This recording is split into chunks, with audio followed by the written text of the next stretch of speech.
റഹ്മാനിർ വുജൂബു സ്വലാത്തി, നിസ്കാരം നിർബന്ധമാവൽ. അതാണ് നമ്മുടെ ഹെഡിങ്. നിസ്കാരം നിർബന്ധമാവൽ. ഇന്നമ, തീർച്ചയായും, തജിബു, നിർബന്ധമാണ്, അൽ മക്തൂബാത്തു, ഫറലാക്കപ്പെട്ട നിസ്കാരം, അൽ ഖംസു, 5 നേരം ഫറലാക്കപ്പെട്ട നിസ്കാരം നിർബന്ധമാണ്, അലാ കുല്ലി മുസ്ലിമിൻ, എല്ലാ മുസ്ലിമിൻ്റെ മേലും, എല്ലാ മുസ്ലിമിൻ്റെ മേലും 5 നേരം ഫറലാക്കപ്പെട്ട നിസ്കാരം നിർബന്ധമാണ്. മക്തൂബാത്ത് എന്ന് പറഞ്ഞാൽ ശരിക്കർത്ഥം നമ്മൾ കതബ, യക്തുബു, കാത്തിബ്, മക്തൂബ്, എഴുതപ്പെട്ടത്, രേഖപ്പെടുത്തപ്പെട്ടത് എന്നാണ്. അപ്പോൾ രേഖപ്പെടുത്തപ്പെട്ട അത് പറഞ്ഞാൽ ഓരോരുത്തരുടെയും മേൽ ചെയ്യാൻ വേണ്ടി കൽപ്പിക്കപ്പെട്ട, രേഖപ്പെടുത്തപ്പെട്ട, ഫറലാക്കപ്പെട്ടത് എന്നർത്ഥം. മക്തൂബാത്ത് എന്നാണ് 5 നേരത്തെ നിസ്കാരത്തിനെ കുറിച്ച് പറയാം. അൽ മക്തൂബാത്തുൽ ഖംസു, 5 നേരത്തെ ഫറലായ നിസ്കാരം നിർബന്ധമാണ്, അലാ കുല്ലി മുസ്ലിമിൻ, എല്ലാ മുസ്ലിമിൻ്റെ മേലും, മുക്കല്ലഫിൻ, പ്രായപൂർത്തിയും ബുദ്ധിയുമുള്ള എല്ലാ മുസ്ലിമിൻ്റെ മേലും. മുക്കല്ലഫ് എന്ന് പറഞ്ഞാൽ പ്രായപൂർത്തിയും ബുദ്ധിയുമുള്ള, താഹിരിൻ, ശുദ്ധിയുമുള്ള, തഹറ, തഹൂറായ വെള്ളം, താഹിറായ വെള്ളം എന്നൊക്കെ പറയുന്നത്, ശുദ്ധിയുമുള്ള, പ്രായപൂർത്തിയും ബുദ്ധിയും ശുദ്ധിയുമുള്ള എല്ലാ മുസ്ലിമിൻ്റെ മേലും 5 വഖത്ത് നിസ്കാരം നിർബന്ധം ആണ്. ഓക്കെ അല്ലേ? ഇനി പറയണം. അപ്പോൾ വിശദീകരിക്കട്ടെ. അപ്പോൾ ലാ യജിബു, നിർബന്ധമില്ല, അൽ ഖലാഉ, ഖലാ വീട്ടൽ നിർബന്ധമില്ല, അലാ കാഫിരിൻ അസ്ലിയൻ, അസ്ലിയായ കാഫിറിൻ്റെ മേൽ. അസൽ, ഒറിജിനൽ കാഫിർ, ആദ്യം മുതലേ കാഫിറായ ആൾ, അതാണ് അസ്ലിയായ കാഫിർ എന്ന് പറഞ്ഞാൽ. ആദ്യം മുതലേ കാഫിർ, ജനിച്ചത് മുതലേ കാഫിറായ വ്യക്തിയുടെ മേൽ ഖലാ വീട്ടൽ നിർബന്ധമില്ല. ഇദാ അസ്ലമ, അവൻ മുസ്ലിമായാൽ, അവൻ മുസ്ലിമായാൽ. ഇവിടെ കണ്ടോ, നമ്മൾ അലാ കുല്ലി മുസ്ലിമിൻ എന്നല്ലേ പറഞ്ഞേ, മുസ്ലിം എന്നാണല്ലോ പറഞ്ഞത്. അപ്പൊ ഈ കാഫിർ എന്തല്ല, മുസ്ലിം അല്ല. അതുകൊണ്ട് അവന്റെ മേൽ എന്തില്ല, നിസ്കാരം നിർബന്ധം ഇല്ല. ഇനി അവൻ മുസ്ലിം ആയാൽ ആ സമയത്തുള്ളത് ഖലാ വീട്ടലും നിർബന്ധമല്ല. മനസ്സിലായോ? ഒരു 40 വയസ്സ് ഒരാൾ മുസ്ലിമായി എന്ന് വിചാരിക്കുക. അവന് ഖലാ വീട്ടൽ നിർബന്ധമാണെന്ന് പറഞ്ഞാൽ അവന് വയസ്സുകൊണ്ട് പ്രായപൂർത്തിയാണെങ്കിൽ ഒരു 15 വയസ്സ് മുതലുള്ള ഒരു 25 കൊല്ലത്തെ നിസ്കാരം അവന് ഖലാ വീട്ടേണ്ടി വരും എന്ന് പറയേണ്ടി വരും.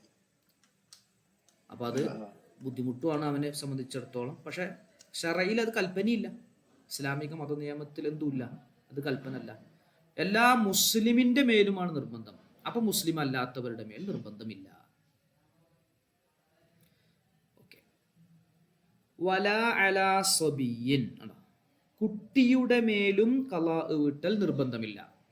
ഒരു കുട്ടിയും ഖലാ വീട്ടണ്ട. ഇദാ ബലഗ, പ്രായപൂർത്തി എത്തിയാൽ. അപ്പൊ ഇവിടെ പറഞ്ഞില്ലേ മുക്കല്ലഫ് എന്ന് പറഞ്ഞില്ലേ, ഇവിടെ നമ്മളൊരു മുക്കല്ലഫ് എന്ന് പറഞ്ഞിട്ടുണ്ട്. ആ മുക്കല്ലഫ് എന്നതിൻ്റെ മാറ്റമാണിത്. കുട്ടി, കുട്ടിക്ക് പ്രായപൂർത്തിയില്ല, പ്രായപൂർത്തിയായിട്ടില്ലല്ലോ. ഇവിടെ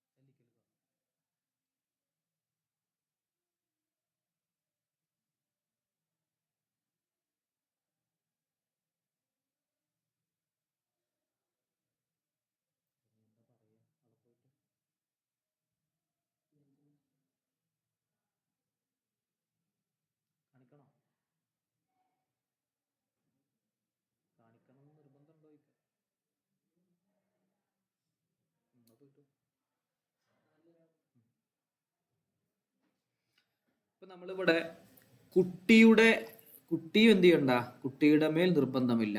അപ്പൊ ഇവിടെ മുക്കല്ലഫ് എന്നൊരു പദം ഉണ്ടല്ലോ, പ്രായപൂർത്തിയും ബുദ്ധിയും ഉള്ള എന്നാണ് അതിൻ്റെ അർത്ഥം. അപ്പൊ ഈ കുട്ടിക്ക് പ്രായപൂർത്തി ആയിട്ടില്ല. അപ്പൊ ആ കുട്ടി എന്ത് ചെയ്യണ്ട, പ്രായപൂർത്തി എത്തിയാൽ, ബലഗ എന്ന് പറഞ്ഞാൽ പ്രായപൂർത്തി എത്തിയാൽ കുട്ടിയുടെ മേലും നിസ്കാരം ഖളാ വീട്ടൽ നിർബന്ധം ഇല്ല.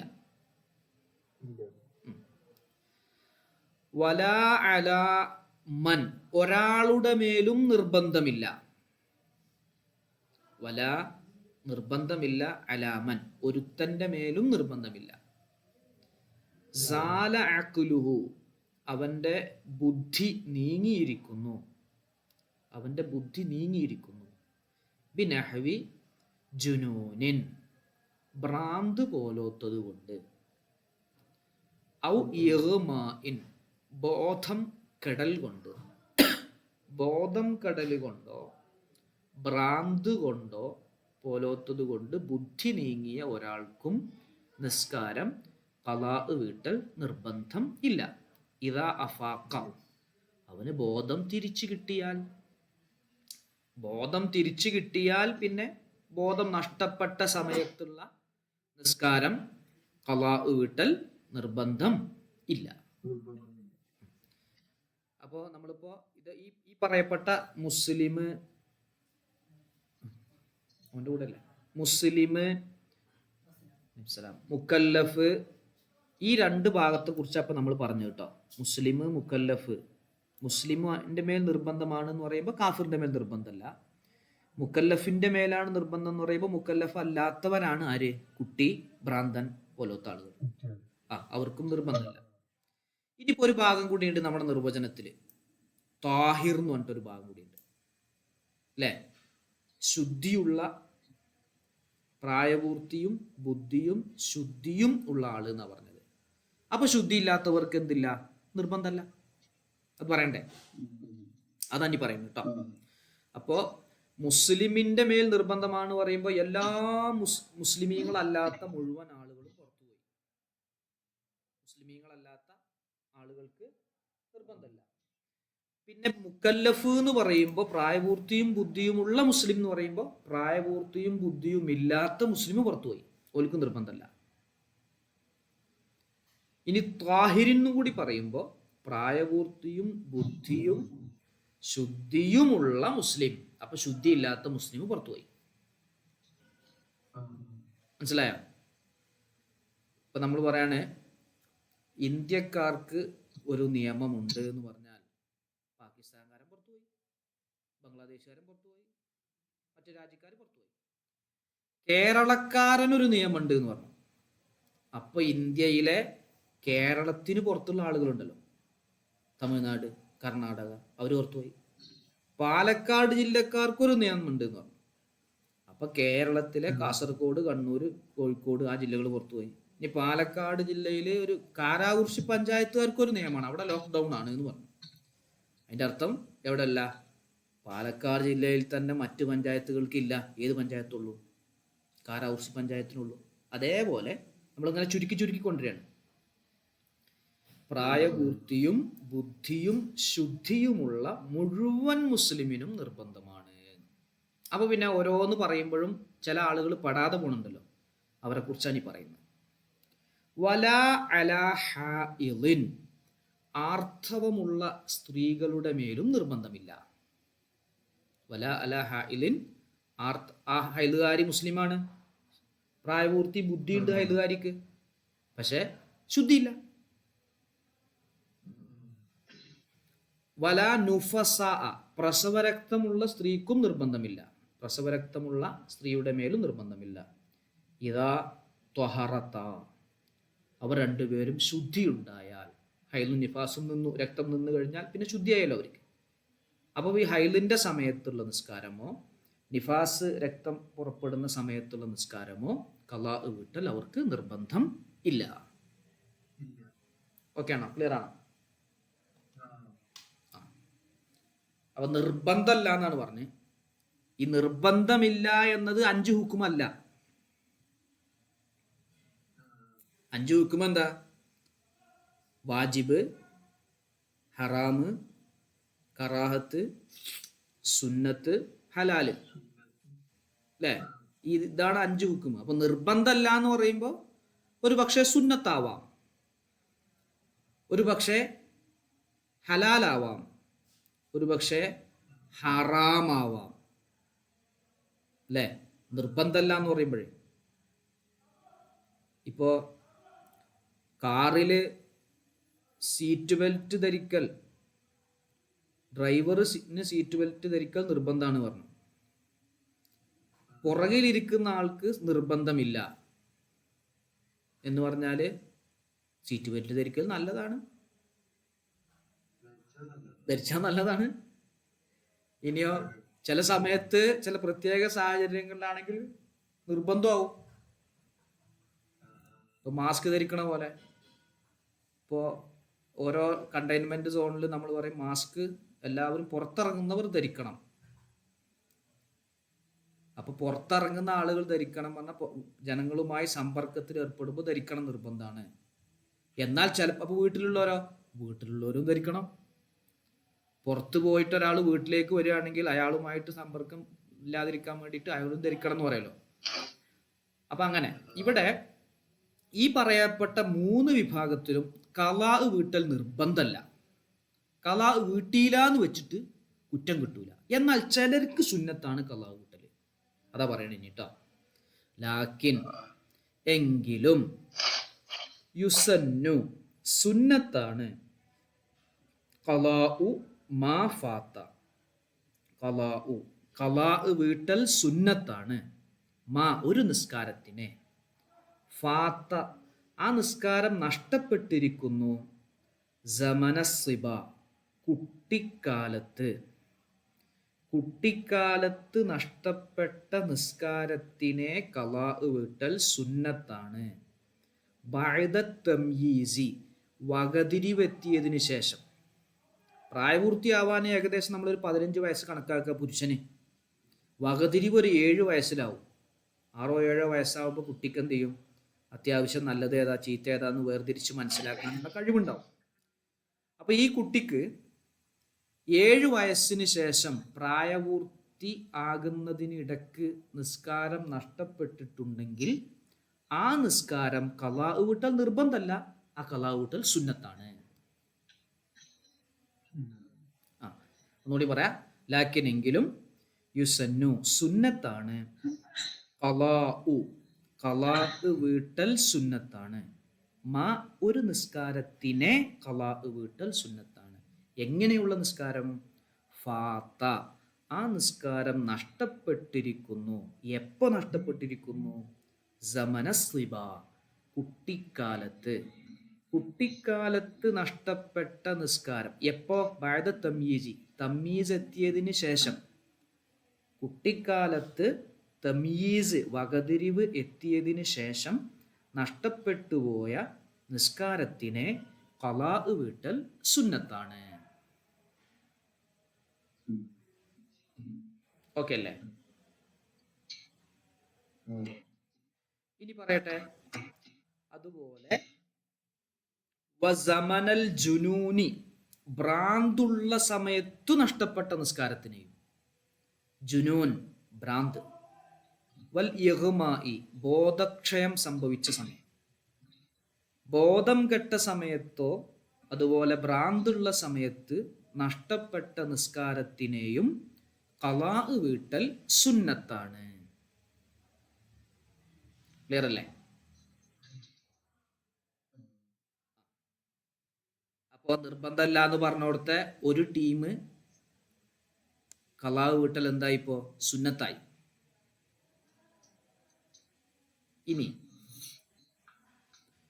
ഇനി നോക്കണേ. വയഹ്റുമു ഹറാമാണ്. ഖലാ വീട്ടൽ ഹറാമാണ്. മാ ഫാത്ത സമനൽ ഹൈളി ഹൈള് സമയത്ത് നഷ്ടപ്പെട്ട വന്നിഫാസി നിഫാസിൻ്റെയും ഹൈലിൻ്റെയും സമയത്ത് നഷ്ടപ്പെട്ട നിസ്കാരത്തിനെ ഖലാ വീട്ടൽ ഹറാമാണ്. അപ്പൊ നിർബന്ധമല്ല എന്നാ നേരത്തെ പറഞ്ഞു. ആ നിർബന്ധമല്ല എന്ന് പറഞ്ഞത് ഇപ്പോൾ ഇവിടെ ഹുക്കും എന്തായി? ഹറാമായി. ഇനി ഒരു പെണ്ണ് നിർബന്ധമല്ല ഞാൻ കളാവ് വീട്ടുകയാണെന്നുണ്ടെങ്കിൽ കളാവ് വീട്ടൽ ഹറാമാണ്. ഓക്കെ അല്ലേ? ക്ലിയർ അല്ലേ? ഇനി അമ്മൽ മുർത്തദ്ദു. അപ്പോൾ ഒരു ചോദ്യമുണ്ട് ഇവിടെ. ആദ്യം മുസ്ലിം ആയിരുന്നു, പിന്നെ അവന് ഇസ്ലാമിൽ നിന്ന് പുറത്തുപോയി. ഒരു കുറച്ചു കാലം കഴിഞ്ഞപ്പോൾ അവൻ ഇസ്ലാമിലേക്ക് തന്നെ തിരിച്ചും വന്നു. അപ്പോൾ പുറത്തു പോയ സമയത്ത് ഉണ്ടല്ലോ, ഉദാഹരണം 2010 ഒരാൾ മുർത്തദ്ദായി എക്സ് മുസ്ലിമിൽ ചേർന്നു എന്ന് വിചാരിക്കുക. എന്നിട്ട് ഇസ്ലാമിനെ കുറിച്ച് കുറേ തെറ്റിദ്ധാരണകളും കാര്യങ്ങളൊക്കെ പരത്തി. അങ്ങനെ കുറച്ച് കഴിഞ്ഞപ്പോൾ 2015 ആയപ്പോൾ ഇവന് തോന്നി ഞാൻ ചെയ്തത് ശരിയല്ലല്ലോ. തിരിച്ച് ഇസ്ലാമിലേക്ക് തന്നെ തിരിച്ചും വന്നു, മടങ്ങി വന്നു. അപ്പോൾ ഒരു 5 കൊല്ലത്തെ ഗ്യാപ്പ് ഉണ്ട് അവിടെ. ആ 5 കൊല്ലത്തെ നിസ്കാരം അവൻ ഖളാ വീട്ടൽ നിർബന്ധമാണ്. നിർബന്ധമാണ്. ഇനി ഒരാൾ കള്ളു കുടിച്ചു എന്ന് വിചാരിക്കുക. കള്ളു കുടിച്ചാലും ബോധം പോവും അല്ലേ? അല്ലെങ്കിൽ മയക്കുമരുന്ന് വെച്ചാലും ബോധം പോവും.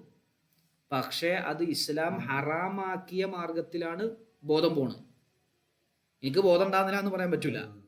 അത് ഇസ്ലാം ഹറാമാക്കിയ രൂപത്തിലാണ് ഇവന് ബോധം നഷ്ടപ്പെട്ടത്. അപ്പോൾ അങ്ങനെ ബോധം നഷ്ടപ്പെട്ടാലും അല്ലെങ്കിൽ അങ്ങനെ ബുദ്ധി നീങ്ങിയാലും തിരിച്ചു അവന് വരുമല്ലോ, കെട്ടിറങ്ങുമല്ലോ. ആ കള്ളുകുടിയുടെ ഡോസ് കഴിഞ്ഞാൽ ആ സമയത്ത് അവൻ എന്ത് ചെയ്യണം? മടങ്ങി വന്നാൽ ഈ സമയത്ത് നഷ്ടപ്പെട്ട നിസ്കാരം ഖളാ വീട്ടൽ നിർബന്ധമാണ്. ക്ലിയർ ആണോ? ഓക്കെ ആണോ? അരെ ഇഗ്മാ എന്ന് പറഞ്ഞാൽ ബോധക്ഷയം ഉണ്ടാകുക എന്നർത്ഥം, ബോധം കെടുക എന്നർത്ഥം. അത് ചിലപ്പോൾ ഈ നിന്നുകൊണ്ടിരിക്കുക ചില ആളുകൾക്ക് അങ്ങനെ തല ഇറങ്ങിയിട്ട് ബോധം കെടും. അങ്ങനത്തെ കുറ്റകരമല്ലാത്ത ബോധം കെടല പറഞ്ഞ് നമ്മളെ ബോധം കെടുത്തലുണ്ട്. ചികിത്സക്ക് വേണ്ടിയല്ല കേട്ടോ. ചികിത്സക്ക് വേണ്ടി ചിലപ്പോൾ അനസ്തേഷ്യ നൽകി ബോധം കെടുത്തും, അതും കുഴപ്പമില്ല. ആ സമയത്തും എന്ത് ചെയ്യണ്ട? ഖളാ കൂട്ടണ്ട.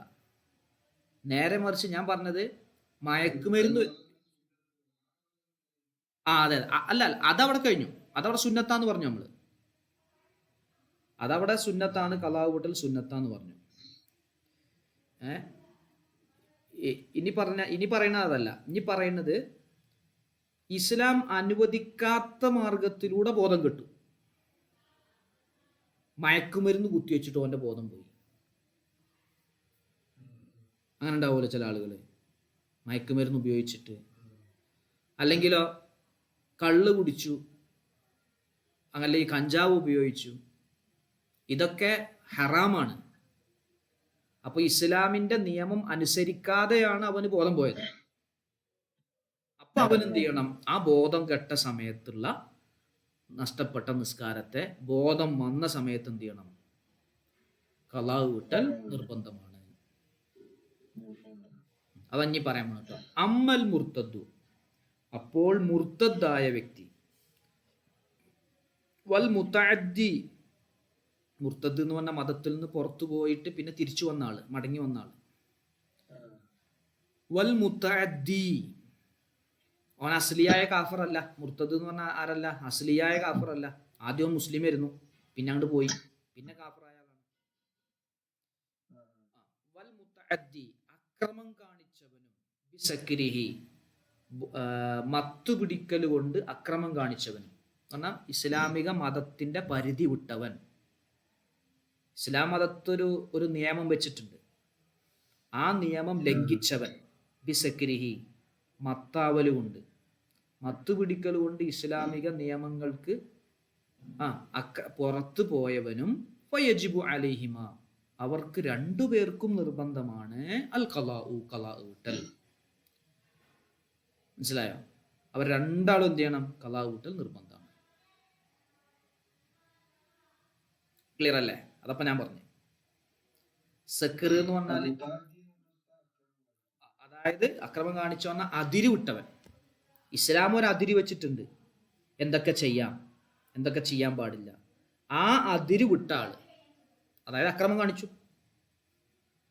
ആ അതിരെന്ത് ചെയ്തു? ലംഘിച്ചു, ഹറാമായ കാര്യം ചെയ്തു. അപ്പൊ ഇസ്ലാം വെച്ച അതിരെന്ത് ചെയ്തു? ലംഘിച്ചു.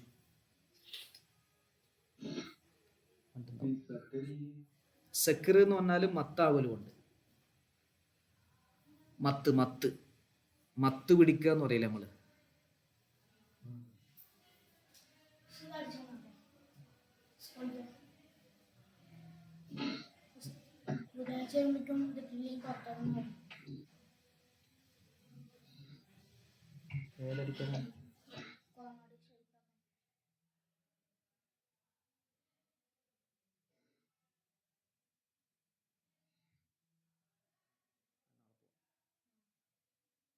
ക്ലിയർ അല്ലേ?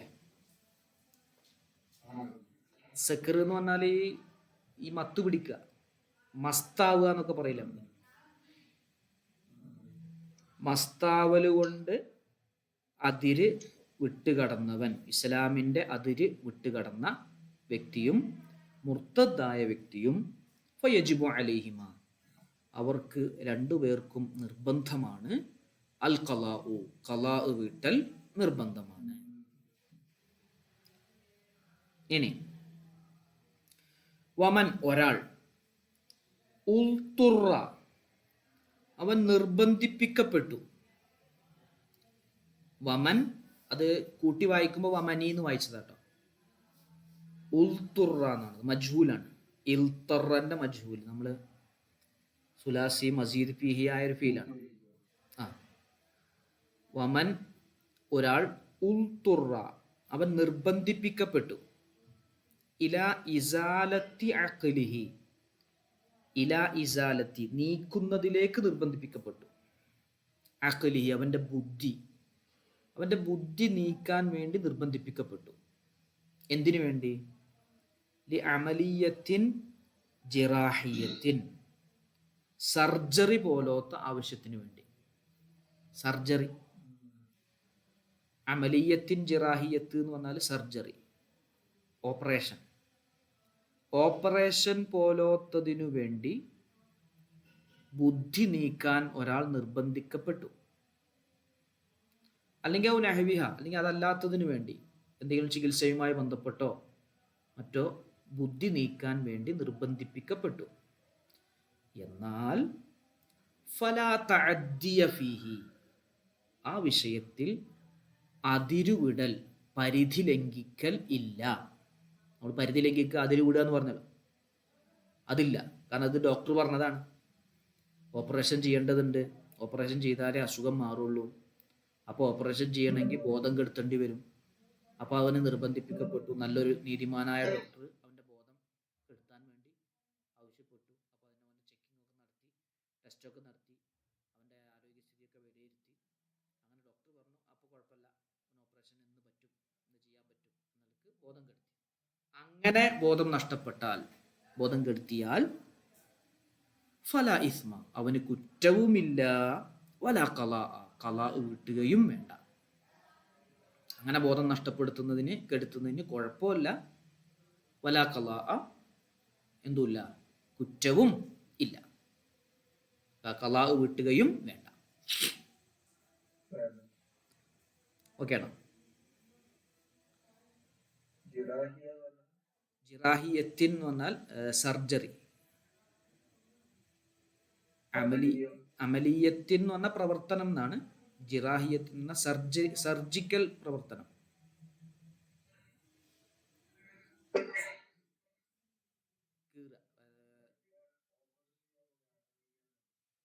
അമലിയ എന്ന് പറയാ, അതന്നെ. നമുക്ക് അമലിയ എന്ന് പറഞ്ഞാൽ ഒന്നും കൂടി വിശാലാക്കാൻ വേണ്ടിയിട്ടാണ്, ക്ലിയർ ആവാൻ വേണ്ടി ജിറാഹിയ എന്ന്. ജുർഹ് എന്ന് പറഞ്ഞാൽ മുറിവ് എന്നാണ്. അപ്പം അതിന് മുറിവാക്കല്ലേ, ഓപ്പറേറ്റ് ചെയ്യുക എന്ന് പറഞ്ഞാൽ ഒരു മുറിവാക്കിയിട്ട് ഓപ്പൺ ചെയ്യല്ലേ. അപ്പം അതിനാണ് അമലിയത്തിൻ ജിറാഹിയ. മൊത്തത്തിൽ അതിൻ്റെ അർത്ഥം ഓപ്പറേഷൻ എന്നുള്ളത്. നമ്മൾ പൊതുവെ പറയുമ്പോൾ ഈ അമലിയത്തിൻ ഒരു പ്രവർത്തനം, പ്രവർത്തനത്തിന് വേണ്ടി, ഓപ്പറേഷൻ എന്ന് പറഞ്ഞാൽ ഒരു പ്രവർത്തനമാണല്ലോ. നമ്മൾ മറ്റേ ഒരു ഓപ്പറേഷൻ ഉണ്ടായിരുന്നല്ലോ ഇപ്പോൾ, നമ്മുടെ പാകിസ്ഥാനെതിരെ, പാകിസ്ഥാൻ്റെ ആളുകൾ എന്താ അതിനൊരു ഓപ്പറേഷൻ എന്നല്ലേ പേര് പറഞ്ഞു, എന്തോ ഒരു ഏതാ സ്ഥലപ്പേര്, ഒരു കുറേ മുസ്ലിം അല്ലേ ഒരു ആക്രമണം ഉണ്ടായില്ല ഇപ്പം ഇന്ത്യയിൽ. എന്നിട്ട് ഇന്ത്യയും പാകിസ്ഥാനും തമ്മിലൊരു യുദ്ധം ഉണ്ടായല്ലോ, ചെറിയൊരു രൂപത്തിലൊരു യുദ്ധം ഉണ്ടായല്ലോ. അപ്പോൾ അവിടെ ഉപയോഗിച്ച് അവിടെ ഒരു ഓപ്പറേഷൻ സിന്ദൂർ, അപ്പം അതും ഒരു പ്രവർത്തനം എന്നുള്ള അർത്ഥമേ അമലിയൊക്കെ ഉള്ളൂ. പിന്നെ എല്ലാവരും പറയുമ്പോൾ അങ്ങനെ അമലിയ ജിറാഹിയ എന്ന് പറഞ്ഞാൽ സർജിക്കൽ ഓപ്പറേഷൻ, സർജറിയുമായി ബന്ധപ്പെട്ട. പിന്നെ പൊതുവെ മൊത്തത്തിൽ അങ്ങനെ അമലിയ എന്നും പറയും അല്ലേ.